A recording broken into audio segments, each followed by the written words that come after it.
Hi everybody, it's Paul here again from Ballistic Blood Bullets, here with something that is very much to do with Ballistic Blood Bullets, and that's a review and looking at the recent release from Shameless Screen Entertainment, their version of Umberto Lenzi's Almost Human, aka The Executioner, and various other titles. We're looking at Henry Silva, of course, who will be a very recognisable, iconic character and persona, actor, for people who are familiar with the 70s crime genre from Italy, European cinema. He is one of the stars of Almost Human, directed by Umberto Lenzi, and this is, as I say, a showing of the Shameless DVD. I'm going to cut to it shortly. It's I very luckily picked up the early run of 1,000 releases of the Lenticular cover. It's a slightly naughty cover, shall we say, so I'm going to just show that quite briefly, and then we'll cut back to look at the DVD, and I'll do a little synopsis of the movie itself, because it is a film I'm fairly familiar with and have watched before, and just give you a review that I did of it some time ago. So let's just cut to the front cover of the Lenticular version of Almost Human. Hi everybody again, here we are with the Lenticular cover. It's a tricky one to pick up, but hopefully this will show what the Lenticular does. So let's give it a go. You should be able to see the head turning and blood appearing on the body of the strewn up from the ceiling helpless victim. So there we are, that's a very quick look at the Lenticular cover, and we'll just cut away and look at it in its entirety. So here we have the DVD itself from Shameless. As I say, it's Almost Human. This is the regular cover, and as you can see, the lenticular part has now disappeared. Just take you in on this one. As I say, this is, if you look on the sites to purchase the film, there are two versions of the movie. There's the lenticular cover, and there is this cover as well, and they're shown as two different DVDs to purchase. The lenticular one is limited to 1,000 editions, and certainly for myself, and I suspect a lot of other people, it's the more collectible of the two, and it is one that people would be looking to collect. But it's a bit of a naughty cheat, really, because it isn't a lenticular cover per se. It is something that is added on as an extra. So that's the cover you get. This is the actual DVD. I haven't changed it at all. I haven't got both editions. And what we have is actually a lenticular card. There we go. I won't show too much of that. And basically, it is just, it's a nice card, and it's, you know, it's a lenticular, but it does slip in the front cover as such, and can be taken out. I mean, it fits in perfectly, but those are your two different versions. They're not two different versions at all. Purely it is the one edition, but you get, for your lenticular limited edition of 1,000, a lenticular card, rather than a lenticular embossed inner sleeve cover art.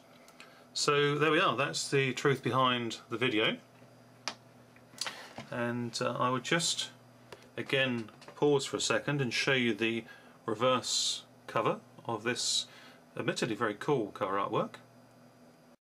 And here we have the reverse inner art sleeve artwork for Almost Human, and showing it under its original title, Italian titled name for the film. And it's the same reverse cover art that we have on the rear. But there we are, that's both sides of the inner sleeve artwork for Almost Human. And There we are, the iconic Henry Silva and his co-star Thomas Milan. Inside of the case, show off the DVD art, very much in keeping with Shameless, nothing spectacular, but it's clean, it's vibrant with the yellow hues, red and silver. It fits in nicely with the yellow, which is synonymous with the giallos from Shameless, which is the image and brand they were going for. Of course, this isn't actually a giallo, it is an out-and-out 70s Euro crime film from 1974. But there we are, that's the release itself of the DVD. That's the Shameless edition, and Almost Human. And what we can now do is just cut again, and I will do a review for the film, so stay tuned.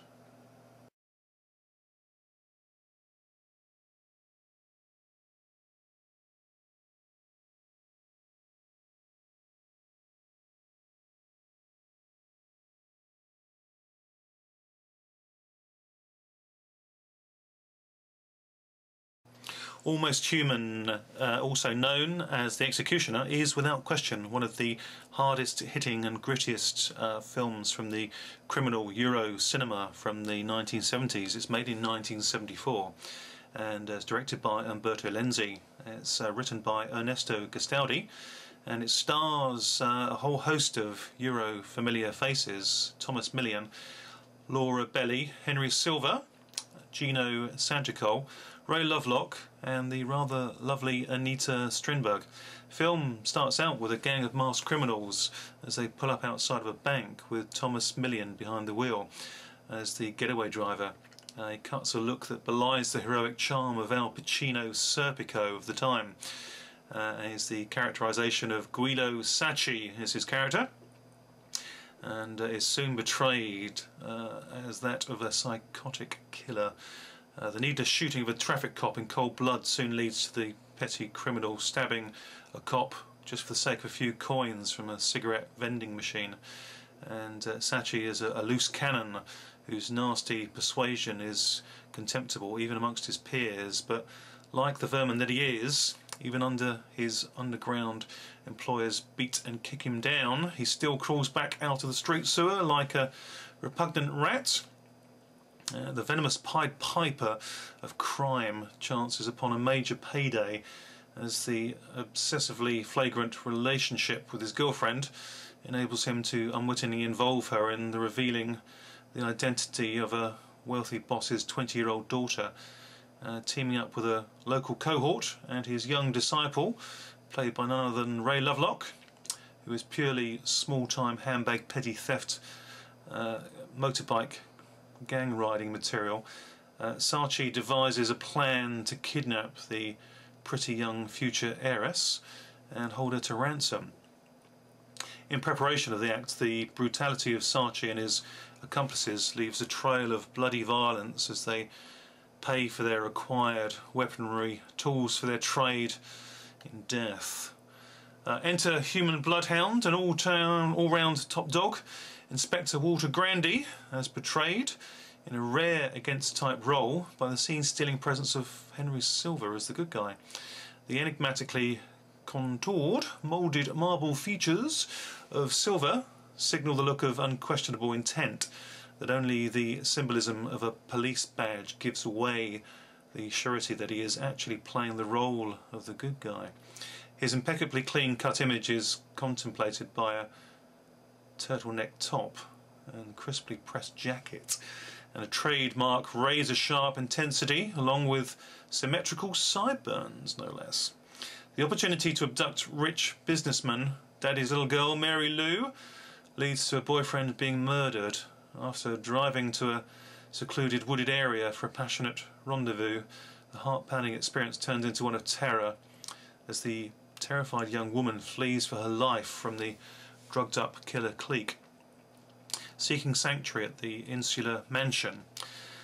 The inhabitants are engaging in a insidiously contagious gathering that is more shockingly overshadowed by the taking in of the petrified woman, soon followed by the arrival of the doggedly resolute oppressors. The resulting gate crashing leads to a full-on subjection of the occupants to a perverse antecedent to Ruggiero Diodati's The Last House on the Edge of the Park, or The House on the Edge of the Park, with Millian's character cruelly vying to outdo David Hess by topping the sexually violent degradation of the home dwellers by actually callously shooting a 6-year-old child in the process. Henry Silva's pragmatic police inspector persona is on the trail of the murderous trio, with the abducted Mary Lou's father in his protective custody for identification purposes, to eliminate the possibility of his daughter being amongst the dead, as Sachi's indiscriminate calling card is embossed with blood. Whilst Inspector Grandy chills the scene with an icy stare and assurance of continued perseverance, Sachi and his gang of 2 are already holed up in an old metal abandoned barge with his human currency exchange in Mary Lou as their prisoner. The now completely self-perpetuating inhuman narcissistic plans to post ransom for the girl, but also seeks to tie up one potential loose end, which brings him to his own girlfriend. In revealing the shocking truth to her about his murderous spree, she also tragically discovers, whilst forcibly locked within her new car, what is meant by the term dipping your headlights, as their relationship takes a singular spiralling finality fall. The degradation of Mary Lou becomes borderline sexually abusive, and the immoral inclination of Sachi is challenged by the rediscovered one of Ray Lovelock's character, who actually wants the monetary reward without the need to harm the girl. Sachi's arrogant self-belief belies any challenge to his position as he verbally swaggers at Mary Lou with a classic line, "When I get your daddy's money, you know what I'm going to do with it? I'm going to wash my hot dog in champagne every single morning." Classic. The ransom note is delivered to Mary Lou's father along with a paper chase trail giving details of where to finally leave the large amount of money and strict advice to come alone and not inform the police. Inspector Grandy finds out what is happening and along the route intercepts the girl's father and disguises himself in the old man's image as the drop is occurring whilst under the cover of night. The final stage is set for a cataclysmic conclusion to events that reveal the true greed Sachi has for money above all else, but there is still an incredulous subplot that serves to be an unexpected alibi that cleverly links events from earlier in the film. With the avarice of man, no matter what path of life he pertains to walk, eking itself out of the very crevice of society and seemingly glorifying the justification of violence to gain an advantage in life, the movie has no Hollywood horizon. The legal system is played like a game of Russian roulette, but when the outraged croupier is Henry Silva, you always know there is one more bullet left in the barrel. This gritty encounter of such a sleazy slice of Italian cinema is masterfully handled by director Umberto Lenzi, and his unique atypical role reversal for stars Thomas Millian and Henry Silva is both bold and brilliant. As for the startling closure to the movie, perhaps the title The Executioner is more pertinent than the somewhat misleading alternative label of Almost Human. Whatever banner this film plays under, it comes highly recommended, and just when you think it's all over, it is well worth bearing this in mind. When it comes to this movie's co-star Henry Silva, he's given out many a Sicilian necktie as an early Christmas present, and he's always looking to clean things up come closure.